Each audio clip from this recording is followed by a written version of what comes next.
코로나19 감염 우려와 생활비 걱정 등으로 밤잠을 이루지 못하는 사람들이 늘어나 이른바 코로나 불면증이 세계 공중보건의 새로운 위협 요소로 떠오르고 있습니다. 신종 코로나 바이러스의 확산이 장기화되면서 불면증을 호소하는 대학생들이 늘어나고 있음과 동시에 수면제의 복용이 대중화되고 있습니다. 그런데 이 수면제 어떻게 복용해야 올바르게 복용할 수 있는 것인지 궁금하지 않나요? 음주 후에 수면제를 복용해도 될까요? 약국에서 수면제를 살 수 있을까요? 수면제를 복용하면 의존할 수밖에 없을까요? 수면제에 대한 오해와 진실 바로 알아보도록 할게요. 먼저 수면제는 수면을 유도하거나 지속시키기 위해 사용되는 약물입니다. 일부 수면제는 의존성이나 금단 증상을 유발할 수 있습니다. 이를 방지하기 위해 최소한의 용량으로 단기간 동안에 복용해야 하며 복용을 중단하는 경우 천천히 감량해야 합니다.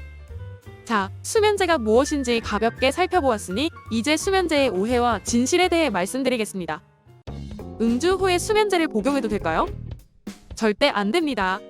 불면증에 시달리다가 술과 수면제를 함께 복용한 후 영원히 깨어나지 못하는 경우도 있을 정도로 이 행동은 위험합니다.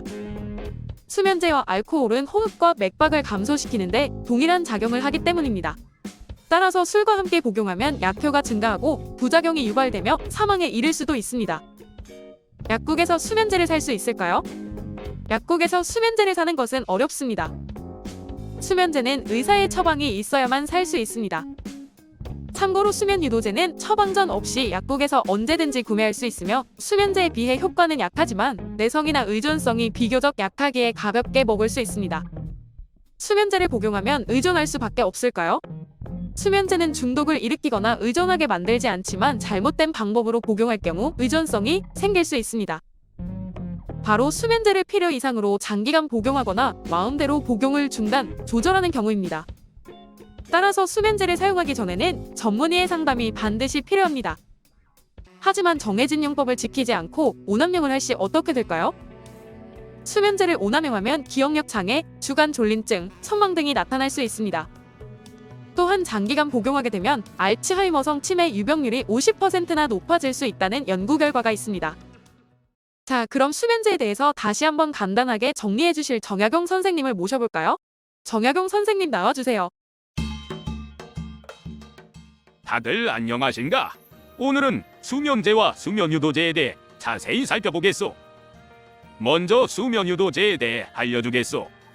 수면유도제는 일과성 불면증이 생겼을 때 2주일 이내로 사용하오. 수면유도제의 한 히스타민제 성분은 일시적인 불면증 완화를 위해 허가된 것이므로 장기간 복용해서는 안 돼요. 그러나 복용한 지 2주가 지나도 불면증이 계속된다면 의사와 상담해보시오.